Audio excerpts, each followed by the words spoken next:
পুরোপুরি একজন drug addicted. উনি একজন রেপিস্ট।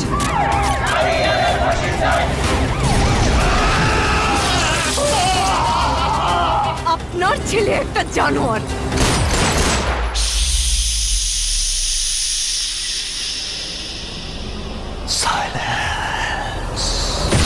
ওর এখনই এই অবস্থা, ওর ফিউচার কি? আমি আমার ফিউচার নিয়ে ভাবি না, অতীত নিয়েও ভাবি না।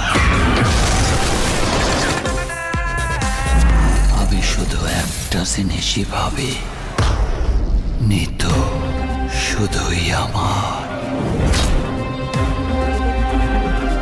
নিতুরে না পারলে আমি পুরা দুনিয়া বরবাদ করে দিতে পারি।